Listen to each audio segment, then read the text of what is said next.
Hi guys, I'm Theta. This is Casual Monday, the third one for the fall 2018 season.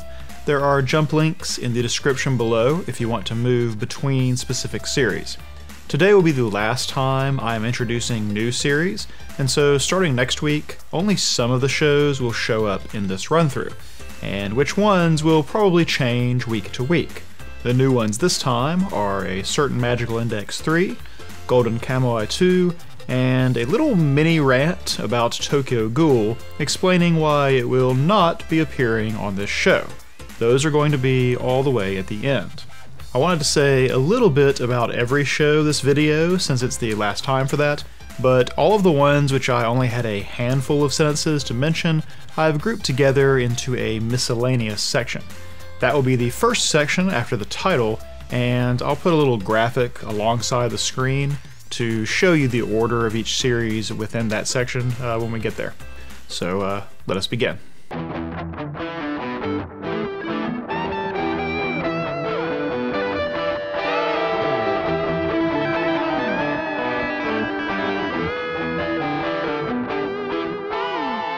So here is the miscellaneous section, where I have a handful of sentences about some shows, and I've just put all of them together.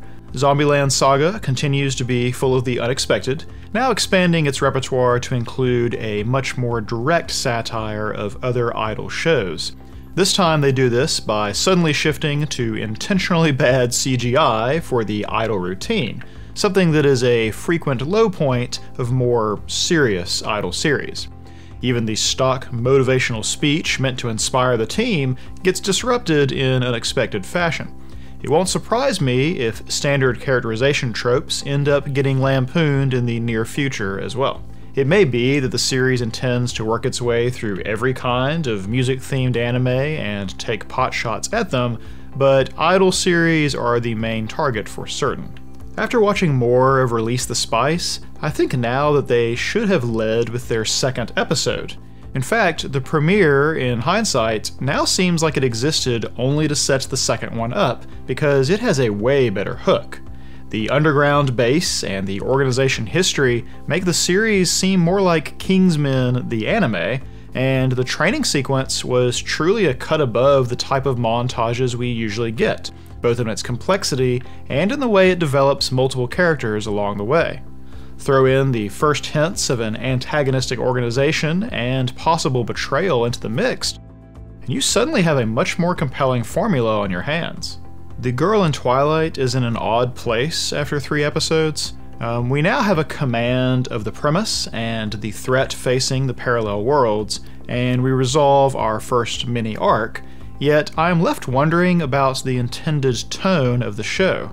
The decision facing Nana as she merges with her parallel self's life seems like it's meant as a genuine crisis, giving her the unexpected chance to live out a type of fantasy pairing or return to her real world. Yet the reason she changes her mind is silly and humorous. This might be fine on its own, but the 2-episode arc also brings the original Crystal Radio back into the story to characterize her and her relationship with both father and stepfather in a way that is earnest.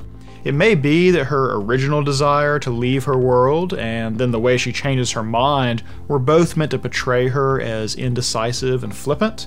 Perhaps we are to infer that these qualities arise from the domestic turmoil she has with her stepfather and the unresolved grief over her bio-dad. If she is a more genuine and measured person from now on, then okay, that was the intent. But with just 3 episodes to judge, I am uncertain which type of series they are actually going for. Goblin Slayer this week mostly spent time setting up our narrative to expand in scope and introducing 3 new characters.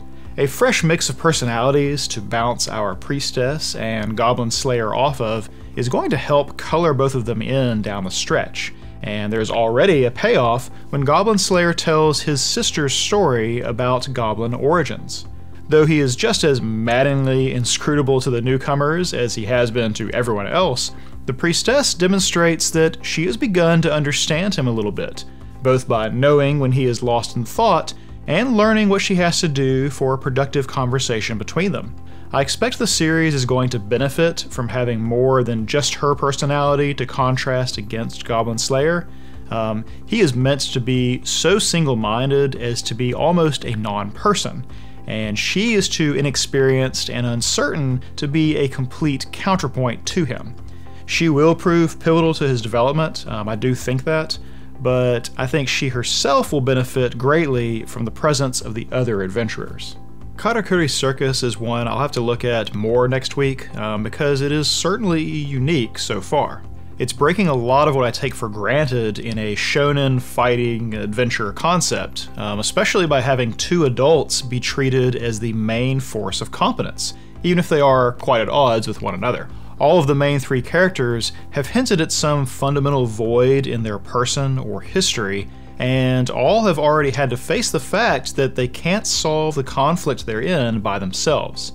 That's the kind of character introspection I don't expect out of shonen until maybe 7 or 8 episodes in.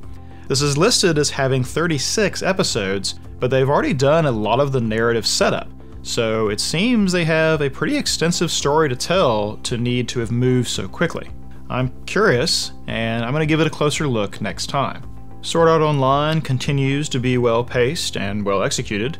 All 3 of our isekai-esque shows now feature goblins, so I guess time is a flat circle. The reference that Yu-Gi-Oh makes to a sacred art which can stop life from decreasing sounds an awful lot like the immortal object situation from the original Aincrad arc, so I think we should probably expect that to show up in our story at some point. It appears we are not going to get answers on the situation in the outside world for a time, and Kirito and Yujo will be facing the goal of reaching the capital city, depending on whatever knowledge Yujo has of the world and whatever knowledge Kirito has of game mechanics. I do just want to add that I liked the rapid characterization of Selka in this episode, particularly the conversation where she talks about noticing how everyone reacted to her after her sister was taken away. She mentions people sighing, and how Yujo avoids her and doesn't smile anymore, and how she can't stand this treatment, that it's not her fault that her sister isn't here. What she doesn't say is that she herself is sad and misses her. She shrouds her sorrow by drawing attention to other people's reactions. Thus, she shows herself capable of hiding her true feelings, making it no surprise that she would hide her intent to take off for the End Mountains once Kirito lets slip about Alice's crime. This is the same episode where she insists Kirito follow procedure to wake up with everyone else, even if he didn't have anything he actually has to do. So, Selka believes in the rules and protocol like most everyone else, but will toss them aside in a heartbeat to try to go after Alice in her own way.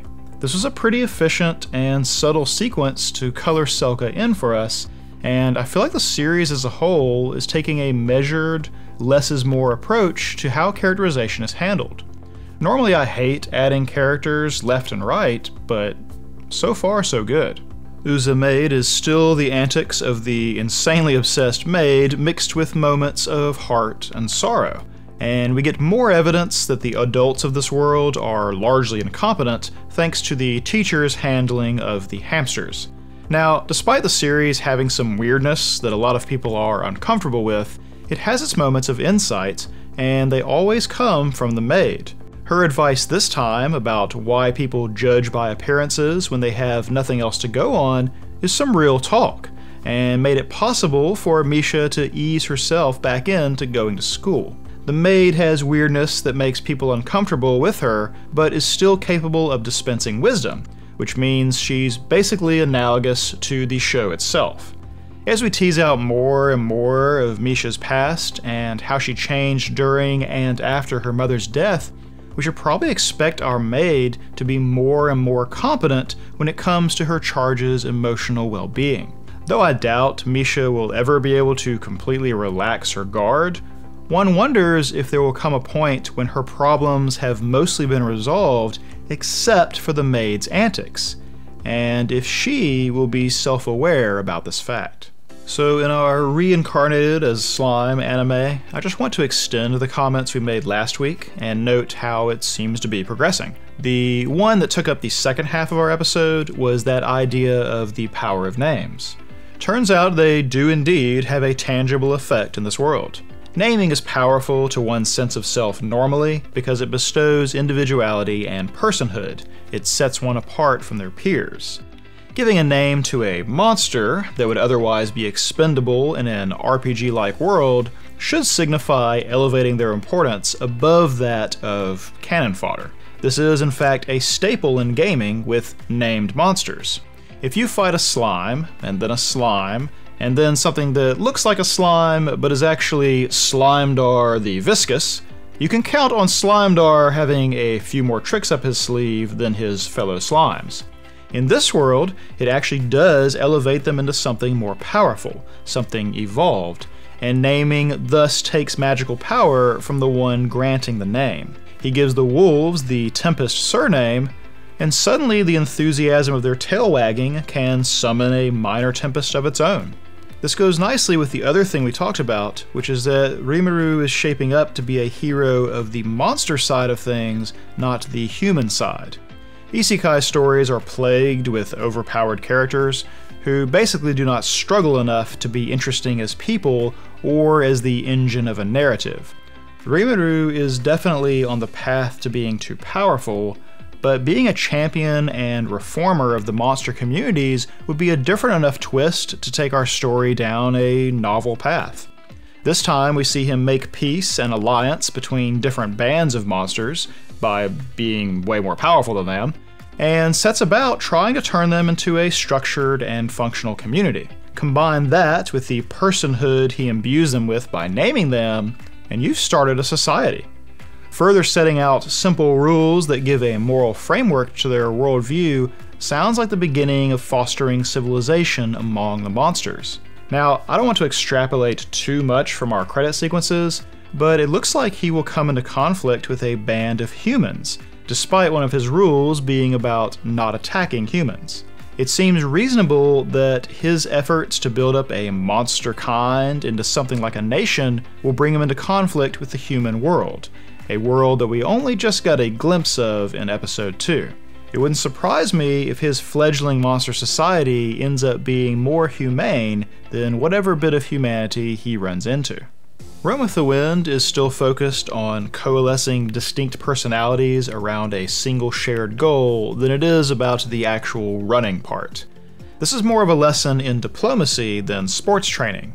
Haiji is trying to figure out how to move each person, what they want or what drives them, and influencing them towards supporting his own goal. Sometimes this entails a promise, sometimes a reward, sometimes coercion, sometimes threat of embarrassment, and sometimes a contest of wills.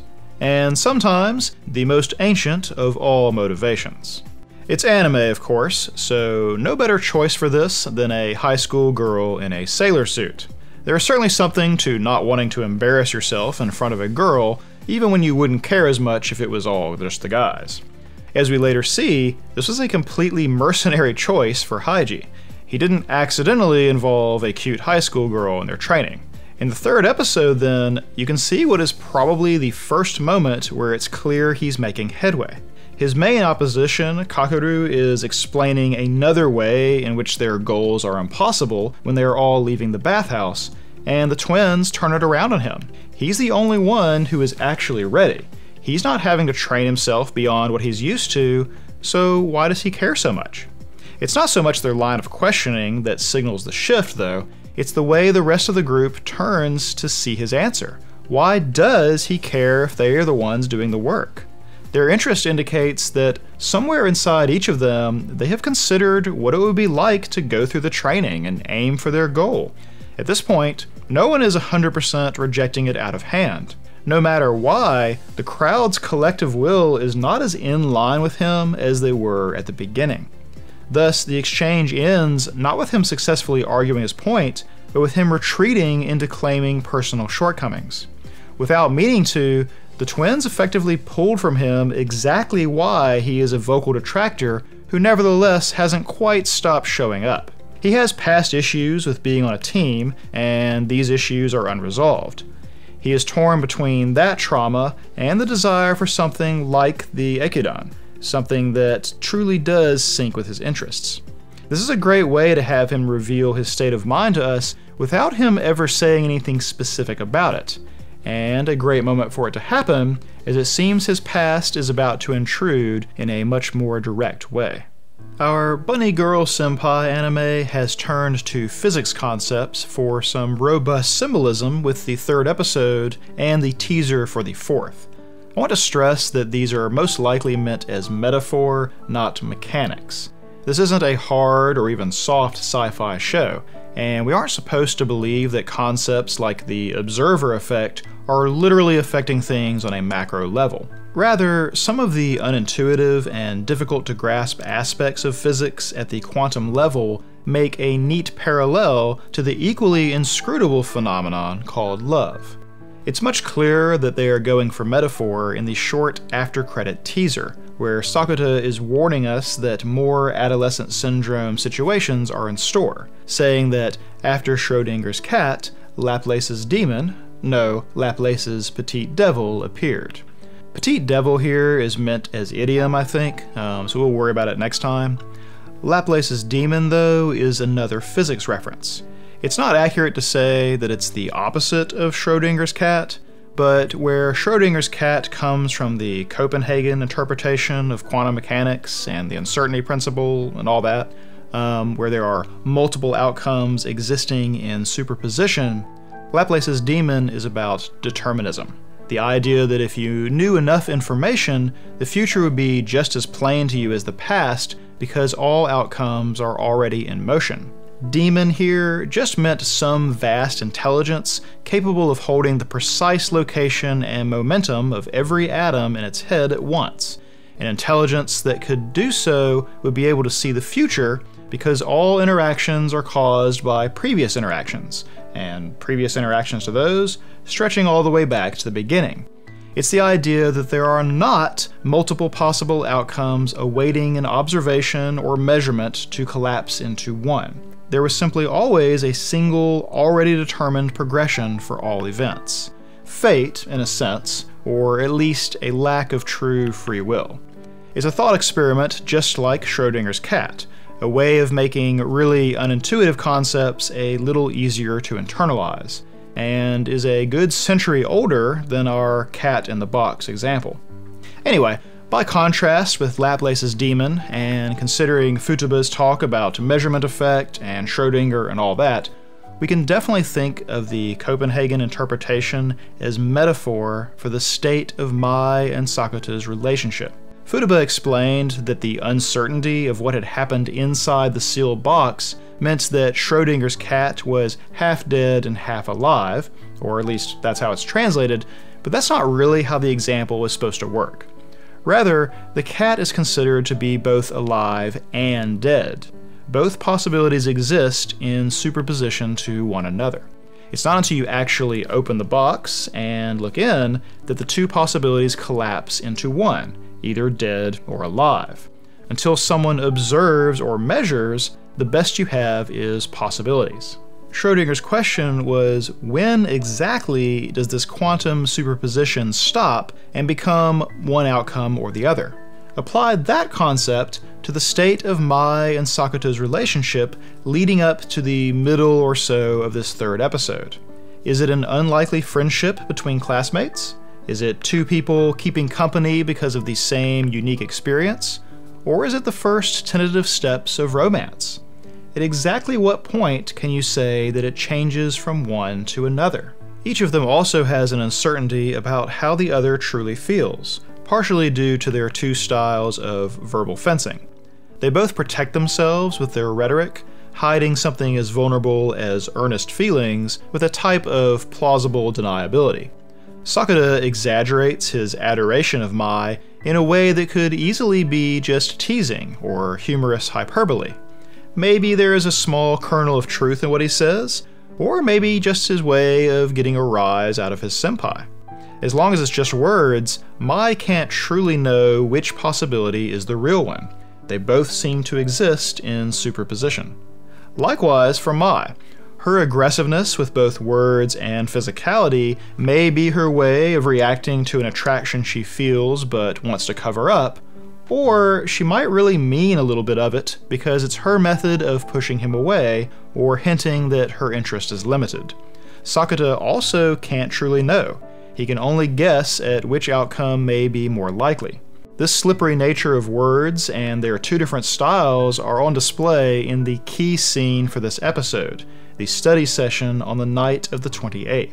Mai is quizzing him on kanji homophones, words that sound the same but have different meanings depending on which kanji is used to represent them. The spoken word has multiple possible meanings, and it's not until it's written down that it collapses into one meaning or the other. Understand? Each of them also uses different example sentences that reflect their two verbal fencing styles that I already mentioned. Mai with seeming hostility, and Sakata with exaggerated boldness, for which she lightly swats him. That entire exchange is their relationship in microcosm. The reason I say it's the key scene is because this is the memory of her that reverses the disappearing process. It's not the note he left to himself, and it's not the unexpected presence of a bunny girl costume in his room. Both of these he manages to dismiss, which rather increases our apprehension that he will have forgotten her for good. Instead, running across the same kanji problem brings back an image of her pointing to each symbol, and that leads to more images, on, until he finally gets a sharp look at her face, that time in the bunny suit when she first really caught his attention. Now, why is the kanji quiz the thing that reaches across the supernatural divide to make him remember her? It's the key scene not because it's the first memory he recalls, but rather why that's the memory that he recalls. You see, what is happening in that scene is the two of them doing something more than just talking. When I watched this the first time, and his head starts to nod, and she doesn't react at all, I thought, crap, she doesn't know what it means if he falls asleep. But then you see the empty pill blister, and she begins to pat his head, and I thought, oh, she loves him. What is happening in the scene is both of them taking on undesirable situations for the good of the other. He is trying to stay up for days on end and probably tanking his midterms so he won't forget her. And she is going to force him to stop that destructive behavior even though it means she'll be alone. Each is willing to suffer so that the other doesn't have to. They each demonstrate that they will take on the other's pain if they can. As long as they are just having witty exchanges and teasing one another, then what they have could be any number of things, any number of possibilities. But when they both take action like this, with unambiguous intent, those possibilities collapse into just one. They love each other. They opened up the box, and they found that the cat was still alive. Thus, what Sakata does upon first remembering her is the exact opposite of what he has been doing with his words. He shouts out how he feels in no uncertain terms, making every single one of his classmates a witness. There is no ambiguity here, no plausible deniability, no more multiple outcomes in superposition. He loves her, full stop. His antics disrupt the atmosphere that may be our main culprit, and Mai takes the opportunity to do something similar for him. I have a lot to say about the atmosphere concept, but I know I'm going to get more chances, so we are going to save that discussion for another week. Rather, I just wanted to focus on the way physics appear to make good metaphor and the way the series is leveraging it. Physics is an odd beast, and while it is the closest thing to the study of the most fundamental rules of existence, it's also the field with some of the wildest divergence of accepted or studied theories. So many of the fundamental underpinnings are unintuitive and hard to grasp, and so many interactions are difficult to test at all. Trying to fully nail down every part of physics is, oddly enough, a lot like trying to enumerate love, like trying to give it an exact dimension and limits, to make it quantifiable. It's a slippery concept that resists behaving like the rest of the universe, which is what makes both concepts so very interesting. Now then, we are 3 episodes in, and even though Mai has put a 1-month timer on answering his confession, I feel like our couple is a go, right? Maybe they aren't out of the woods yet and she could still disappear, but it seems like they have faced this first crisis and won. What's more, it is clear to all of us how they feel about one another, and so pretending it is still up in the air for the rest of the season would be a bit silly. I understand Mai's thought process about making sure she's not just caught up in the moment. After all, I made similar comments about why I was glad Sakura didn't actually go for the kiss last time. But I think they are effectively together and will only grow closer from here. Instead, it seems we will now begin facing other people's instances of adolescent syndrome, starting with our short-haired butt-kick girl, Tomoe. I said in the first week that this show is going to remind a lot of people of Origaru or Monogatari, but at this point, it should really remind people of Monogatari, especially the first season, Bakemonogatari. This is going to be slightly spoilery, alright, but the parallels are many, and I can't help pointing them out. That show also has the main couple get together early on, and they are then both caught up in the supernatural problems afflicting other girls who wander into the main character's life, which are addressed in sequential mini-arcs. Looking at the opening credits for Bunny Girl Senpai, we might also have 5 girls whose issues come up. Tomoe, some blonde girl we haven't met yet, his sister Kaede, Mai of course, and then Shoko, the girl from his past who wanders through the credits quite a few times. Tomoe is the next mini-arc, I would wager, and I would guess that Shoko will be the last, that she may be a type of parallel to Hanekawa, whose Neko Black and Neko White crises bookend Bakemonogatari. Shoko, like Hanekawa, was the girl from before the story began, and there was affection from the main character that never turned into anything. She may then show up in the last arc, and might inspire some romantic insecurity in Mai in the same way Hanekawa does to Senjogohara. Now, I'm sure they aren't going to be carbon copies. The reason I even bring it up is because it is unusual for a romance-focused show to have the main pairing get together so early.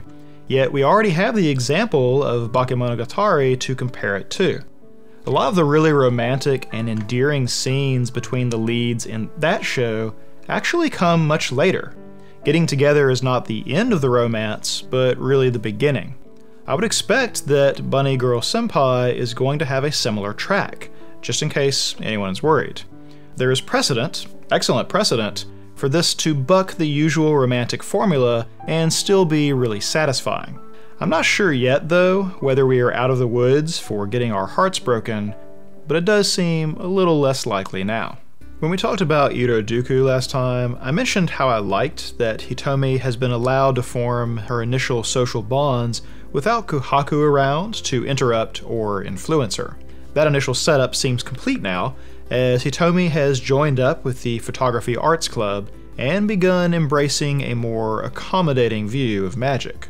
Appropriately then, the 3rd episode ends with Kohaku returning, and we can expect her to crash into the fledgling relationships developing around Hitomi. Not sure if she will opt to join the same club or not, but I get the feeling that she will be powerfully curious about getting to meet her future granddaughter and find out about her future self, and may join the club simply because of being greedy for time with Hitomi. I get the feeling we are meant to draw a lot of parallels between magic and the creative process, so it's perhaps not unreasonable to expect Kohaku to entertain or even embrace the idea. While the fact that Hitomi is a mage is no secret, and not something she tried to hide, she is hiding both her colorblindness and the fact that she comes from the future, although she constantly makes comments or mistakes that could give these facts away. She already gave enough hints for Yuito to guess the colorblindness part, and Asagi has taken note of Hitomi's comments enough times that she will probably eventually guess the time travel part. Thus, Kohaku's line of questioning is going to run afoul of Hitomi's desire to keep these things secret, so at least for a time, we will probably end up with separated interactions. I'm sure everyone will learn eventually, though. Anyway, there are a couple of things I wanted to mention right now. One is that Hitomi seems to have a mental block when it comes to magic. If she thinks about it, she has difficulty or is nervous or lacks confidence or something. Twice in this episode, she uses magic successfully because of having her attention elsewhere. Once by concentrating on the stick of Pocky, and again when she doesn't even know she's using magic when she walks on the pool surface. It's calling attention to this fact that causes her to crash into the water. It won't surprise me then if part of her magic training or increased skill will be related to her distracting herself with club activities. Taking pictures or painting and drawing might occupy her attention in a way that lets her perform magic more naturally, and the performing of magic for her might end up being tied to creating art, not just thematically, but quite literally. The other thing to mention is her interest in black and white photography that helped inform her decision to join up. We learned earlier that they have a darkroom for developing monochromatic film.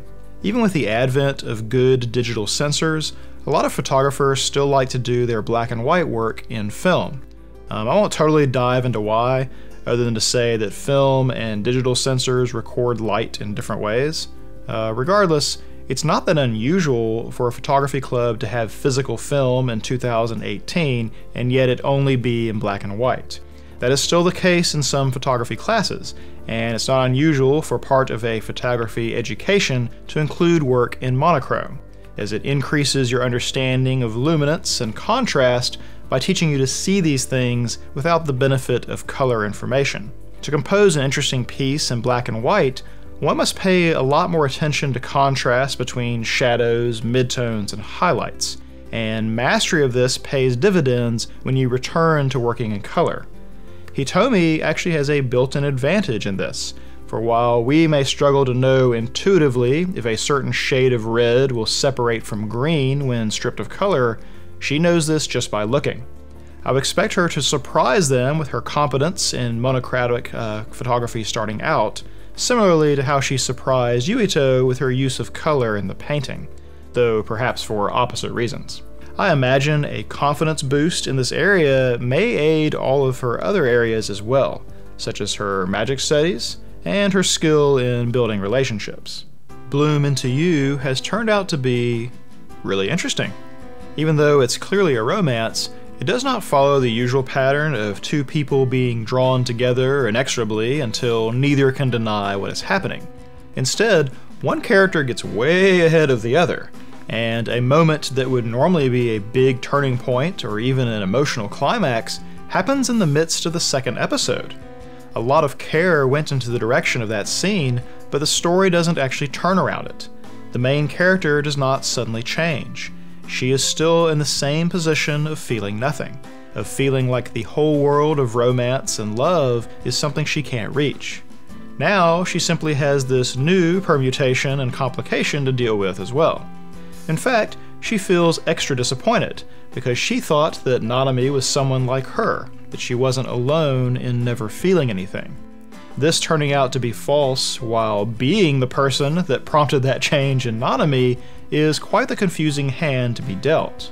And yet, she doesn't hold this against her. In fact, she reasons out that she was the one who had expectations that she created herself, and is the one responsible for her own disappointment. That is an oddly self-aware line of thought, but it makes it possible for her to tolerate Nanami's desire to continue showing affection without becoming embittered herself. It enables the story of how they relate to one another to continue, without asking us to buy something unreasonable or unlikely. Since we have moved past the first episode, we have now seen things from other people's point of view a little bit more. However, we are still ever only hearing Yu's thoughts, even if we do sometimes see Nanami interacting with people without Yu around. This gives us a unique viewpoint.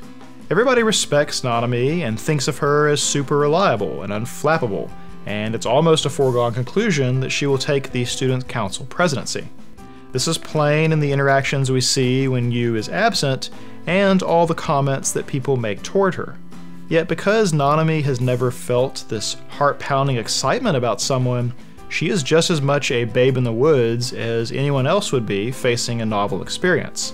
She's uncertain and confused, and gets flustered by Yu's presence at times. No one else sees this side of her. Nobody else would even recognize this unsure and timid version of Nanami. Nanami shows Yu her vulnerable side. I know I've said this in other places, but I think that's a key component of loving someone. Trusting them enough to show them where you can be hurt, when you are weak, believing that they won't exploit that about you, but will help you guard against it. Relationships are ultimately very private things. None of us can exactly imagine what two other people are like when they are alone together, and demonstrating that has been a recurring theme of the key scenes so far. Because Yu has no illusion about Nanami being perfect and poised at all times, she is able to see when Nanami is nervous or unsure or needs support.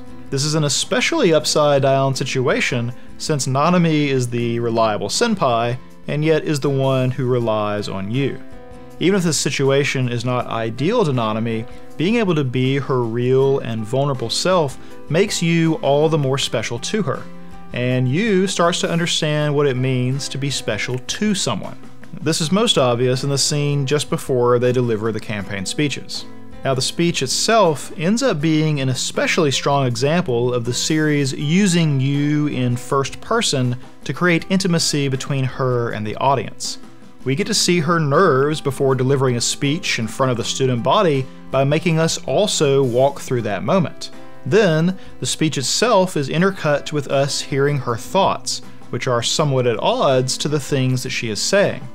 This leads to her coming to a conclusion mid-speech that changes how the rest of the scene goes. Even her tone and manner of speaking shift into something more relaxed and at peace, and the intruding, conflicting thoughts no longer compete for space.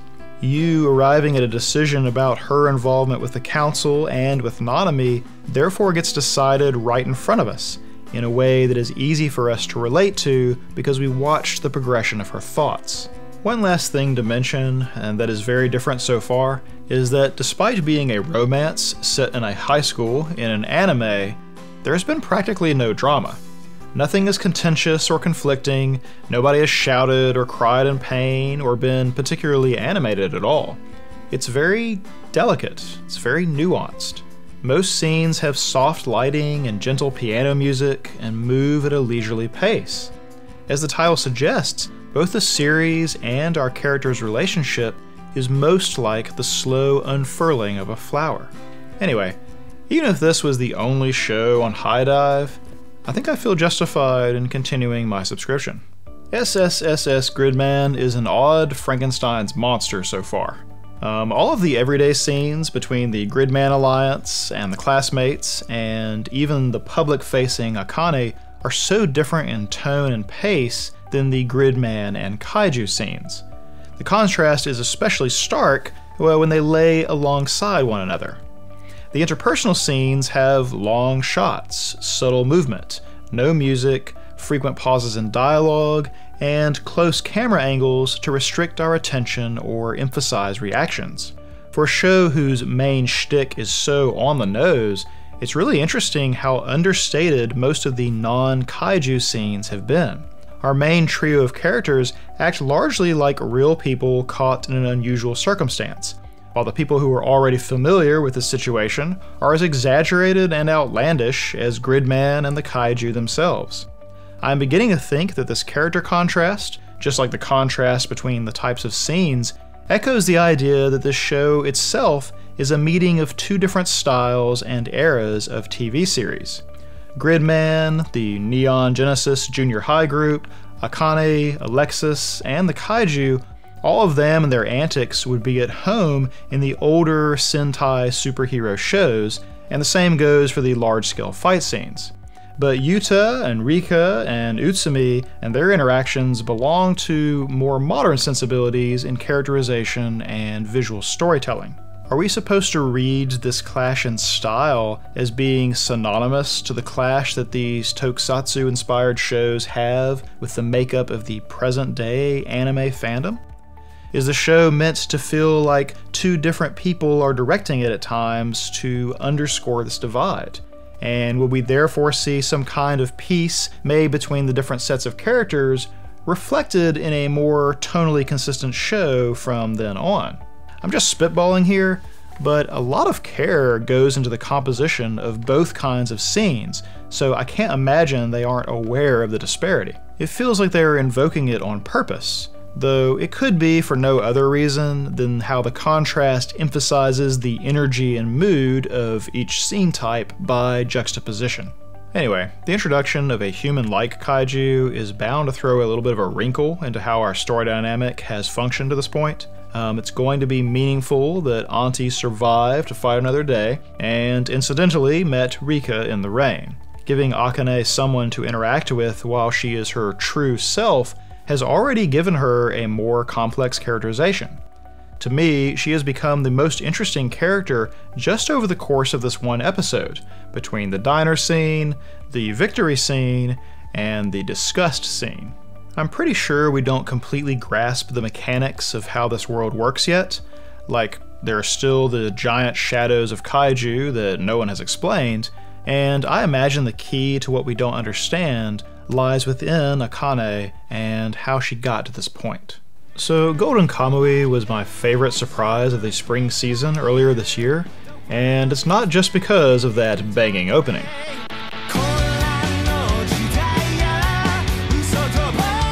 You don't need to watch the show very long to realize that it was not a big budget affair, but the studio made the most of what they had to work with, and the quality level is pretty consistent throughout, with the occasional stylistic departure for effect. This is a pseudo-historical drama with no speculative fiction elements, which in the anime realm means everyone has realistic hair and eye colors. In order to help the audience keep characters straight then, character models are pretty diverse, even grotesque, but it does accomplish the job. This was not hugely popular, but the second season was probably one of the things I was looking forward to the most this fall, so I'm going to give a brief description of the premise for anyone who is curious. Golden Kamuy is set in the very early 20th century after a war between Japan and Russia. It takes place entirely on Hokkaido, the northernmost island of Japan that is also the historical home of the Ainu, who are essentially the indigenous people of that island and are ethnically different from Japanese. Most of our characters come then from these two groups, the veterans of the recently ended war and the native Ainu. The central event that kicks off the story is the theft of an enormous amount of gold from a coalition of Ainu elders, who were murdered in the process. That robber hid the treasure and was later incarcerated in a high-security prison. He brought a number of other prisoners into a kind of trust or partnership and tattooed pieces of a map to the treasure's location on each of their torsos. In order to find the treasure, one needs to bring all the prisoners together and read the map that their tattooed skin creates. Thus, the series is about all the people who want this gold, and all the prisoners who are scattered around Hokkaido with a piece of the map on their skin. The reasons for seeking the treasure vary wildly between the different characters and the factions that they align themselves with, while the characters themselves range from the idealistic to the absolute psychopathic, with a whole lot of gray in between. So that is the show in brief. What it reminds me of the most is actually American westerns, set in the Reconstruction era. Hokkaido definitely has that frontier feel, with boomtown outposts set up throughout what is mostly wilderness. Instead of former Civil War veterans, you have veterans of the war with Russia. Instead of Native American tribes, you have the Ainu, and instead of the desolate burning deserts, you have the desolate frozen forests. And in both cases, everyone is looking for gold, and law enforcement mostly exists at the end of a loaded gun. What I like so much about the series is all the different elements it brings to bear. The wilderness and the difficulty of survival is a constant pressure on the characters, and even the untamed wildlife gets in on the action. Details about how to survive in such an environment also show up frequently, and give rise to many insights into Ainu culture and practices. There is political intrigue mixed with the struggle for autonomy between factions, whether the Ainu themselves, Russian partisans, rogue elements of the military, or local businessmen. And then, the characters all have a certain larger-than-life quality. They are exaggerations without quite getting to the level of caricature. It's more like a cast of characters from a Coen Brothers film or a Tarantino film. The whole story is a contest between wills and loyalties, tested by secrets and deceptions, set on the fringes of a modernizing Japan as it clashes with native society, all at the very moment in history where Japan themselves are beginning to emerge on the world stage. Anyway, the show is back on for the fall, and the first 2 episodes turn up the craziness even further with probably the most outlandish character yet. One of the main antagonists becomes even more fearsome once we get to see the lengths he is capable of and the way he can scheme and influence others. The big reveal toward the end of the first season begins to show up in our main character's thoughts, casting a little confusion over their purpose. And the show even goes in for external art references to foreshadow a future betrayal. All in all, it's a really promising continuation of a show that is such a different experience from most anime. So the 3rd season of A Certain Magical Index is upon us, and I have just one question. How much of this story has been driven by people following cats? It's been, I think, 7 years since the 2nd season, and yet these new episodes pick up directly from it, with no huge shifts in animation or design or voice acting, or the following of cats. I rewatched the first 2 episodes to ramp up to this so I could have the details fresh in mind, and I imagine that people watching from scratch in the future will have no idea how big of a time gap there was. This is how you handle protracted development over multiple non-contiguous seasons. Other shows take note. It's such a direct follow-up that you are going to be lost if you don't remember where it left off. The previous season concluded with the first hints of a build-up towards the chance of a truly global conflict, and introduces the group posing the biggest threat to Academy City, the right seat of God. At the same time, the idea of warring factions within Academy City itself begin to emerge as a mover of narrative. And our frog-faced doctor is surprisingly revealed as an antagonist to Alistair, someone with inscrutable goals and no scruples, who is the man behind the man for one of the factions. Parts of both sides want the World War to happen, and stopping or containing that effort seems like the natural myth arc for this 3rd season. Now, one of the hallmarks of the series, and at times one of its weaknesses, is that it has tons and tons of characters, adding new factions and names practically every time a new story arc begins. This made the show a little unwieldy at times, but as it has gone along, and especially in the second half of last season, a lot of the cast started being repurposed for other means. The parts of the story completed earlier began to show a tangible change in the makeup of the universe as the various groups and people that Toma comes across start to work together in new configurations to face whatever current obstacle arises. This 3rd season appears to continue this trend, giving us a few new faces mixed with allies from the past to create a new situation, both for the plot and the characters. The biggest exception to this, and one of the sticking points of the show, is the title character, Index. Ever since her original crisis was resolved early in Season 1, she's largely been a one-note character. Once even minor story arcs stopped revolving around her status as a walking grimoire, she has never been given sufficient work to justify her proximity to the main character. Nor has she been developed as a complex character in her own right, which is especially noticeable in a story with some very dramatic about shifts in characterization. I realize this is a narrative-driven show, not a character-driven one, but a significant number of episodes involve some convoluted reason just to keep her off stage. Quite the oddity for a series who has characters so interesting that they've spawned entire fully fledged side series based around themselves. Leaving all that aside, we get some hints that more details will finally emerge around Toma's strange power, the Imagine Breaker. His shtick is not just about dispelling supernatural forces, but people's false impressions. He's like an anti-speculative fiction force in a speculative fiction world. He manages to be not powerful at all in a world full of powerful people who are at odds with one another. He wins not because he is better or stronger, but because he does not rely on power. He operates his everyday life as a normal person. Everyone else with magic or Esper powers eventually has their sense of self flow from that power. It informs who they are and how they fight, but it also constrains them. It gives them tunnel vision. If you were to hire some mundane assassin with a gun and send them after Toma, his threat would be gone for all time. But the people of this world don't operate like that. Instead, he is somewhat like Accelerator. Accelerator wanted to become level 6 in part because it would put him beyond challenge, that every person who wanted to make a name for himself would stop coming after him. Toma is just like that for Espers and magicians. They don't want to just shoot him in the head and be done, they want to be the one who overcomes him with whatever their power is, because that is their identity as well. This is also why so many people who lose to him become allies, or at least become non-hostile. Having their identity yanked out from under them rattles their confidence in their own motivations or loyalties.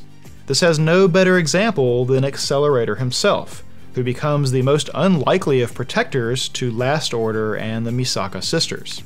He was the reason for their creation, for their long nightmare of death, and now the reason that they are relatively safe. And they, in turn, support him and make the use of his power possible.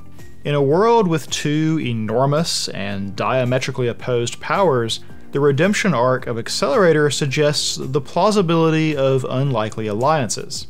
Not just ceasefire either. He and the clones are not in a fragile peace.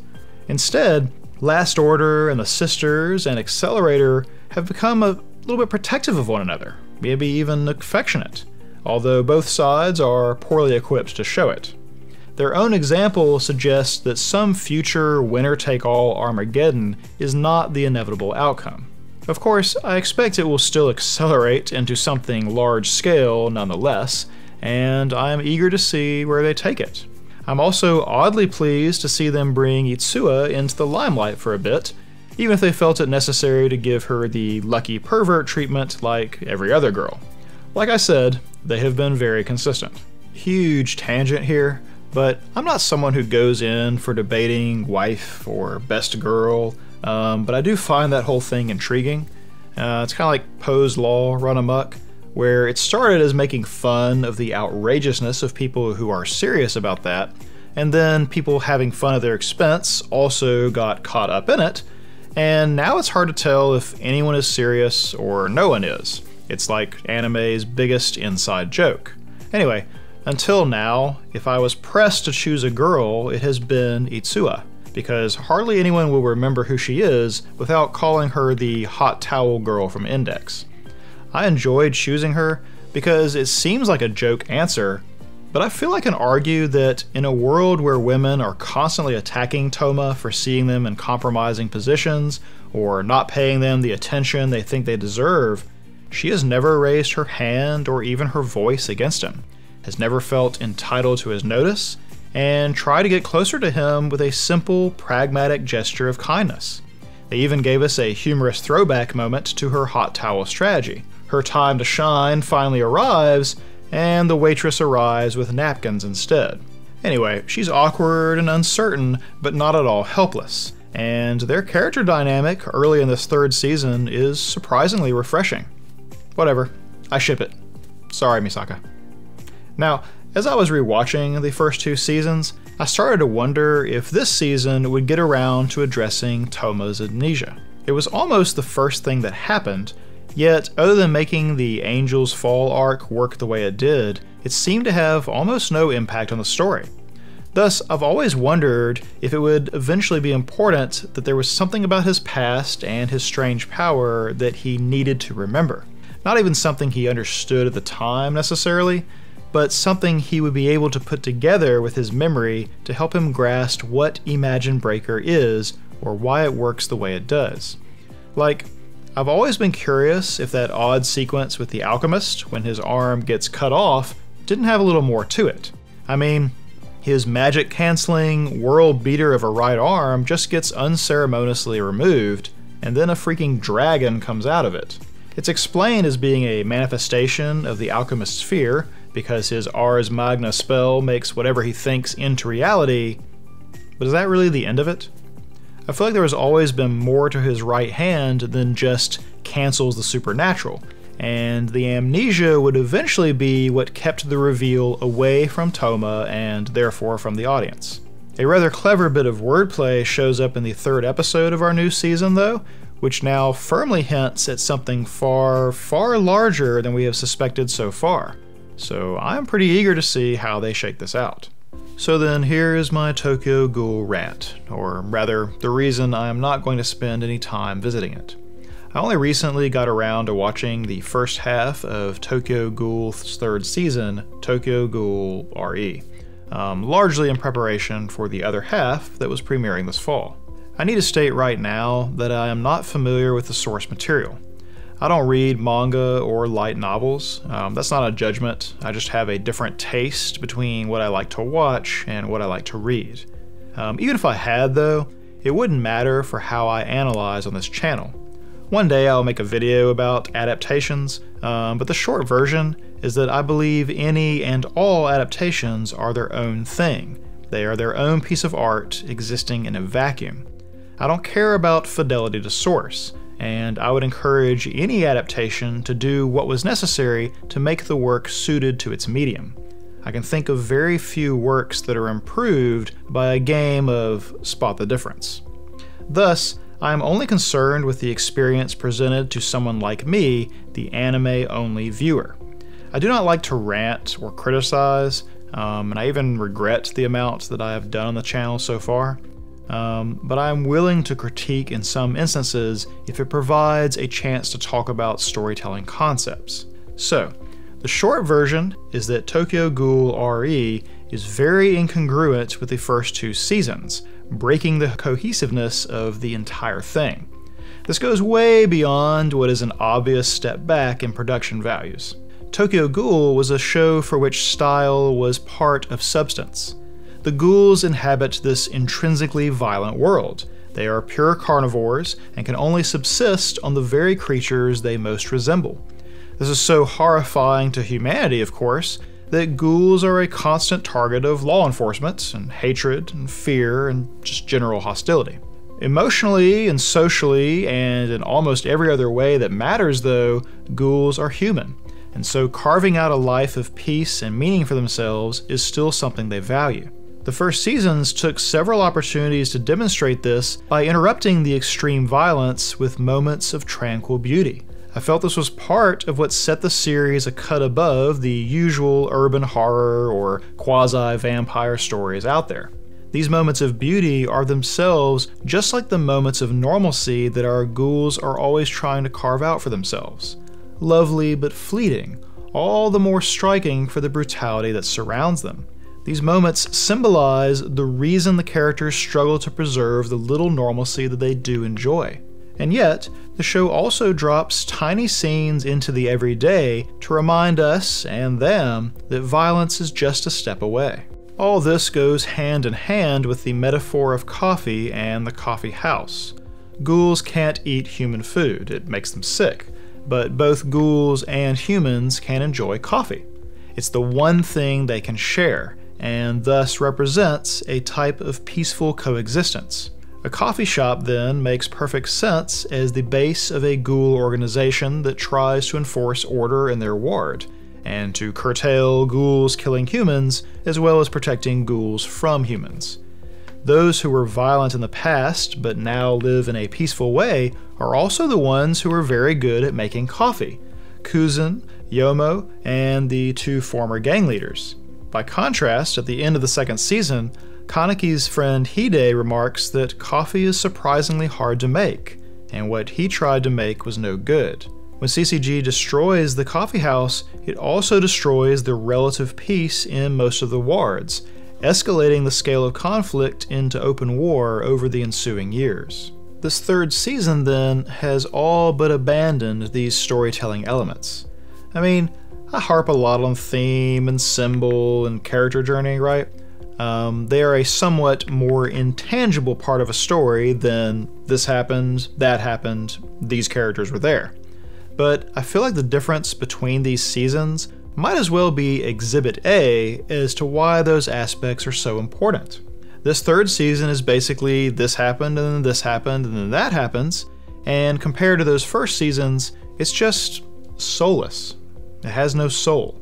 It has no contrast between savagery and beauty, of something precious being lost, of the people who are trying to do the right thing on either side losing, not triumphing just because they are ostensibly the good guys. The only fleeting moments when they seem to remember this still involve the coffeehouse metaphor, and yet the former characters who were so central to those first seasons are almost completely sidelined, and make no tangible impact to how the story develops over the first half of the third season. That's true both narratively and thematically, and you end up wondering, what was the purpose of all that storytelling effort from the earlier seasons? This is leaving aside bringing in a whole new group of characters they want us to care about, while ignoring all the ones we did care about who were left in the lurch at the end of Season 2. The show had given us sympathetic and unsympathetic characters in both the human and ghoul worlds, even demonstrating why they would come into conflict despite trying to do the right thing. This was so well echoed in all the intermixed violence and tranquility, the swings in fortune and tone, and none of that has survived into this new season. Anyway, the resumption of the season looks like they may have fixed their production woes, but the problem of incongruity still persists. I spoke earlier about the third season of A Certain Magical Index and how well it matches the existing work. That is also a show with a ton of characters, that is also adapted from a large written source, and with a much bigger gap in its production years. Yet it feels like part of a complete single work. I don't have to analyze it while wondering which characterization or narrative thread or thematic element from earlier in the story is still in play, still matches the intent of whoever is in charge of the story at this point. I've said before that a lot of my analysis depends on giving the writers the benefit of the doubt, of assuming that things which are unclear to me at any moment are that way on purpose, that they will eventually all click together. Suffice to say, I have no faith in what has been done with Tokyo Ghoul since it came back on the air. I don't know if it's because they are trying to be true to the source or depart from it or what, but it doesn't matter, because they have failed to be true to the existing anime, which is the thing that should matter for an anime continuation. So I'm not going to be talking about Tokyo Ghoul, even though before this year I would have assumed it would be a great candidate. The handling of Tokyo Ghoul's third season has convinced me that any effort I put into analyzing it would be a waste of my time. Alright, that is it. These will be shorter from now on, as we will look at less shows each week. So, see you next time.